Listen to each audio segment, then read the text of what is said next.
Hi hello my dear beautiful students, welcome to your favourite classes that is physics వాలా.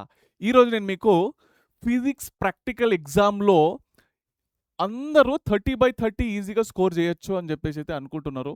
కానీ చెయ్యొచ్చు, కానీ ఏంటి అని అంటే మెయిన్గా అక్కడ వైవా క్వశ్చన్ దగ్గర మాత్రము కంప్లీట్గా మార్క్స్ అనేటివి డిక్రీజ్ అయిపోతాయి మీ కదా. 30 రావాల్సినవి కొన్ని మార్క్స్ అయితే తక్కువ అయితే పడతాయి కదా. అయితే వైవాలో ఎటువంటి క్వశ్చన్స్ అడుగుతారు, ఎక్కడి నుంచి అడుగుతారు, దాన్ని ఎట్లా ప్రిపేర్ కావాలి, ఏంటి అన్నది ఈరోజు నేను మీకు చెప్పబోతున్నాను నాన్న. ఓకే, అయితే ఇక్కడ నేను మీకు డీటెయిల్గా ప్రాక్టికల్ ఎగ్జామ్ని ఎట్లా అప్రోచ్ చేయాలి, ఎట్లా రాయాలి, ఏంటి అన్నది దాని గురించి అయితే సపరేట్గా అయితే వీడియో అయితే చేస్తాను. అది మీరు మన లిస్ట్లో ఉంటుంది కాబట్టి ఒకసారి చెక్ అయితే చేసుకోండి. ఓకే, సో ఇప్పుడు మెయిన్గా మనము వైవా గురించి అయితే డిస్కస్ అయితే చేద్దాం. అయితే వైవాలో ఫస్ట్ క్వశ్చన్ మీకు ఏం అడుగుతారు, ఎట్లాంటి క్వశ్చన్ అడుగుతారు అంటే నీట్ లెవెల్లో అడుగుతారా, బోర్డ్ లెవెల్లో అడుగుతారా, జేఈ మెయిన్స్ లెవెల్లో అడుగుతారా, లేకుంటే ఈఏపీ సెట్ లెవెల్లో అడుగుతారా, లేకుంటే ఓన్లీ మీకు ఐపీలో ఉన్న క్వశ్చన్స్ ఏవైతే ఉన్నాయో అవి అడుగుతారా, అసలు మరి ఫార్ములాస్ గుర్తుపెట్టుకోవాలన్నా, డెఫినేషన్స్ అడుగుతారా, అసలు ఏం అడుగుతారు అన్న విషయం చాలామంది స్టూడెంట్స్కి అయితే కన్ఫ్యూజన్ అయితే ఉన్నదన్నమాట. సో ఆ కన్ఫ్యూజన్ పోవడానికి కోసమే నేనైతే ఈ వీడియో అయితే మీకోసం చేస్తున్నాను నాన్న. సో మీరు ఎటువంటి టెన్షన్ అయితే పడకండి. మీకు ప్రాక్టికల్ చేసేటప్పుడు ఏదైతే ఎక్స్పెరిమెంట్ మీకు వస్తుందో దాని రిలేటెడ్ క్వశ్చన్స్ అయితే మీకైతే అడుగుతారనమాట. ఓకేనా. అయితే ఇప్పుడు సో మీకు ఒక వెర్నియర్ క్యాలిపర్స్ అయితే వచ్చిందని చెప్పేసి అయితే అనుకుందాం. వెర్నియర్ క్యాలిపర్స్ కానీ, స్క్రూ గేజ్ కానీ, so speed of sound in air calculate చేయడానికి కోసం ఏదైనా అడగచ్చు. ఓకే, ఏదన్నా ఎక్స్పెరిమెంట్ మీకైతే రావచ్చు. ఓకే, అయితే దానిలో క్వశ్చన్స్ ఏం అడుగుతాడంటే మీ ఎక్స్పెరిమెంట్ రిలేటెడ్ క్వశ్చన్స్ మాత్రమే అడుగుతారు నాన్న, గుర్తుపెట్టుకోండి. ఓకేనా. అయితే ఇక్కడ చూడండి, నేను ఒకటి వెర్నియర్ క్యాలిపర్స్ అయితే తీసుకుంటున్నాను. ఈ వెర్నియర్ క్యాలిపర్స్లో ఫస్ట్ మీరు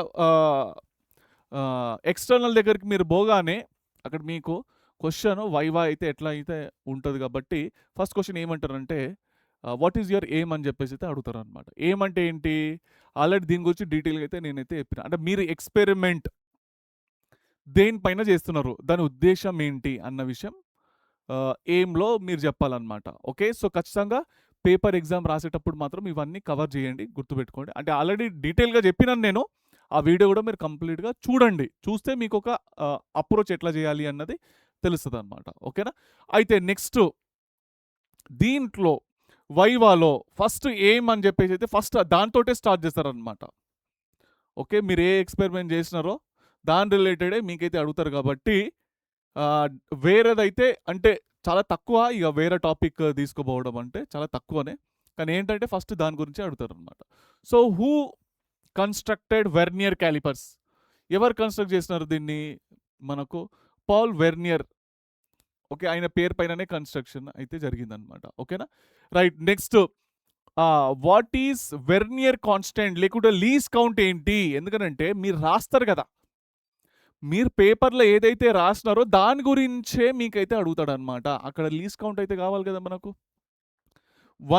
అంటే the difference between the 1 MSD and 1 VSD అయినా కానీ మీరు అట్లా కూడా రాయొచ్చు. లేదా లీస్ కౌంట్ ఫార్ములా ఏంటి అని అంటే 1 main scale division by number of vernier scale divisions అని చెప్పేసి అయితే మీరు అనాలన్నమాట. ఎందుకంటే మీరు రాసినారు కదా ఎగ్జామ్లో, మీకు ఎక్స్పెరిమెంట్ వచ్చిందే ఇది, మీరు పేపర్లో రాసిందే అది. ఓకేనా, సేమ్ ఫార్ములా రాసినారు, అదే క్వశ్చన్ మీకు అడిగినారు అనమాట. అక్కడ రాసిన తర్వాత కూడా ఆయన క్వశ్చన్ అడిగినప్పుడు మీరు ఆన్సర్లు ఇవ్వలేరంటే, మరి మీరు ఆన్సర్లు ఇవ్వాలంటే మీకు తెలియనప్పుడు మీరు ఎట్లా రాసినారు ఇది అని చెప్పేసి అయితే డౌట్ వస్తుంది. ఓకే, సో కాన్ఫిడెంట్గా ఉండండి. ఓకే, సో అక్కడ ఎక్స్టర్నల్ మీకు ఏదైతే క్వశ్చన్ అడుగుతున్నారో దాన్ని జాగ్రత్తగా వినండి ఫస్ట్. ఓకే, విన్న తర్వాత మీరు కొంచెం కూల్గా ఉండండి, టెన్షన్ ఏం పడకండి. ఎందుకంటే చాలామంది స్టూడెంట్స్ ఇట్లా భయపడతా ఉంటారు. సో మీరు కూల్గానే ఉండండి, టెన్షన్ పడకుండా. ఆ క్వశ్చన్కి నార్మల్గా మీరు ఏదైతే రాసినారో దాని రిలేటెడే మీరు మీ ఎక్స్పెరిమెంట్ ఎట్లా చేసినారో అని చెప్పేసి కూడా అడుగుతారు అనమాట. సో సార్ ఇట్లా చేసుకున్నాను, ఇది వెర్నియర్ క్యాలిపర్ తీసుకున్నాను. సో ఫస్ట్ ఆఫ్ ఆల్ దానిలో ఏమైనా ఎర్రర్స్ ఉన్నాయో లేదో చెక్ చేసుకున్నాను. ఓకే, సో ఆ చెక్ చేసుకున్న వాల్యూ ఏదైతే ఉన్నదో అది నేను రాసుకున్నాను. ఇక రాసుకున్న తర్వాత దాని యొక్క లీస్ కౌంటో నేను చెక్ చేసుకున్నాను.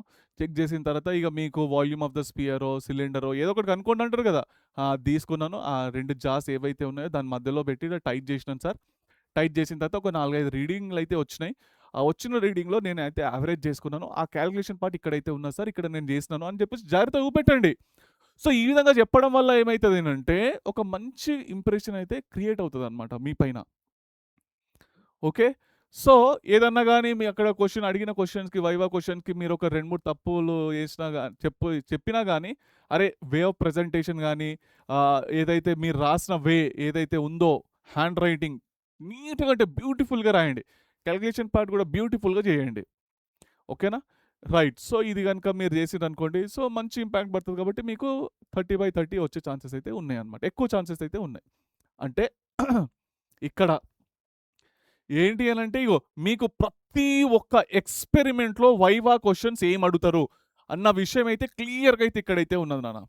ఓకే. వాట్ ఈస్ ఇగో ఇది చూడండి. What is the purpose of vernier calipers చూస్తున్నారా? It is used to measure the less than 1 millimetre accuracy. చాలా చిన్న చిన్న వాల్యూలను కూడా మనం కాలిక్యులేట్ చేసే అక్యురేట్‌గా కాలిక్యులేట్ చేసే డివైసే ఈ వెర్నియర్ కాలిపర్స్ అన్నమాట. సో, ఈ విధంగా చెప్పాలన్నమాట మీరు. ఓకే. ఇక వైవాలోనే ఎక్కువగా మీకు మార్క్స్ అనేటివి వాట్ ఈస్ ద ఫార్ములా అన్నాడు. Okay. What is the formula? ఈ ఫార్ములా మీకు తెలుసు. అవునా? రైట్. సో, ఇక్కడైతే మీకైతే అన్ని క్వెషన్స్ అయితే ఉన్నాయి. దాదాపు ప్రతి ఒక్క ఎక్స్‌పెరిమెంట్‌లో మీకు 10-15 క్వెషన్స్ అయితే ఉన్నాయన్నమాట. Viva questions. జస్ట్ మీరు ఇది గనుక చూసుకున్నారనుకోండి, ఇగ మీకు మార్క్స్ అయితే ఎటు కూడా పోవు. ఏంటంటే మరీ దీంట్లో నుంచెల్లి కూడా క్వెషన్ అడగకుండా మీకు మరీ టఫ్‌గా చేసిండ్రనుకోండి, అడిగితే 2 మార్క్స్ సంబంధించిన డెఫినిషన్ అయితే అడుగుతారన్నమాట. డెఫినిషన్స్ మీకు ఎక్స్‌పెరిమెంట్‌కి కాకుండా కూడా ర్యాండమ్‌గా అడిగే ఛాన్సెస్ కూడా ఉంది. ర్యాండమ్‌గా ఎక్కడి నుంచెల్లి అడుగుతాడు అంటే ఏం లేదు. మీరు ఐపీ బోర్డ్ ఎగ్జామ్‌కి ఏదైతే ప్రిపేర్ అవుతున్నారో, ఇగ పారలెలోగ్రామ్, లా ఆఫ్ వెక్టార్ డెఫినిషన్ చెప్పండి. ఓమ్స్ లా అంటే ఏంటి చెప్పండి. పొటెన్షియోమీటర్ యొక్క యూజ్ ఏంటి అని చెప్పండి. ఓకేనా? వీట్‌స్టోన్ బ్రిడ్జ్ బ్యాలెన్సింగ్ కండిషన్ ఎట్లా ఉంటది చెప్పండి అని అంటారు. ఓకే. సో, ర్యాండమ్ కూడా అడగొచ్చు. ఏంటంటే ఆ ర్యాండమ్‌లో కూడా మీరు దాదాపు 2 సంవత్సరాల పాటు ఏదైతే చదువుకున్నారో మీ బోర్డుల్లో అదే క్వెషన్స్ అయితే అడుగుతారనమాట. మరీ మెయిన్స్ లెవెల్‌లో, నీట్ లెవెల్‌లో, ఈఏపీ సెట్ లెవెల్‌లో అయితే అడగరనమాట. ఓకే. ఇంకోటేంటంటే మాక్సిమంగా మీ ఎక్స్‌పెరిమెంట్ రిలేటెడే ఉంటది. 90% ఉంటది. ఓ 10% ఇగ అది అంటే మీరు ఆన్సర్ చెప్పుకుంటా పోతున్నారనుకోండి. అంటే మీ చెక్ చేస్తారనమాట. అంటే సబ్జెక్ట్ ఉన్నదా లేదా అన్నది. సో, ర్యాండమ్‌గా క్వెషన్స్ అడుగుతా ఉంటారు. అప్పుడు గనుక వాళ్ళని ఇంప్రెస్ చేసిర్రనుకోండి, మీరు చదువుకున్న క్వెషన్‌లే అడుగుతారు.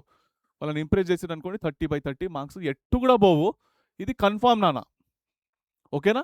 సో, మీకు ఇది కావాలంటే కంప్లీట్‌గా ఈ కింద డిస్క్రిప్షన్‌లో మన వాట్సాప్ ఛానెల్‌ది లింక్ అయితే ఉంది. ఓకే. దాంట్లో జాయిన్ అవ్వండి. ఈ ఫైల్ అక్కడి నుంచి మీరు డౌన్‌లోడ్ చేసుకోండి మంచిగా. ఓకే. సో, ఈ మొత్తము వైవా క్వెషన్స్ ఏమేమి ఉన్నాయన్నీ బై హార్ట్ చేసేసేయండి ఇగ. మీ confidence full to full boost అయిపోతదిలెండి అప్పటికే ఇగ.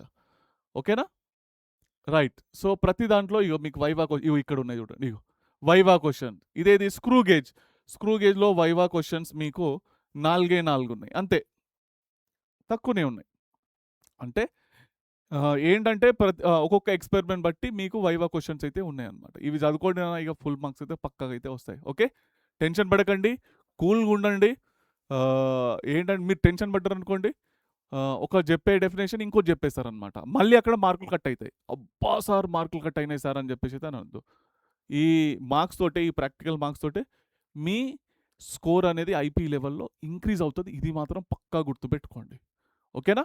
రైట్. సో, కాన్ఫిడెంట్ ఉండండి. ధైర్యంగా ఉండండి. All the best for your exam నాన్న. Thank you.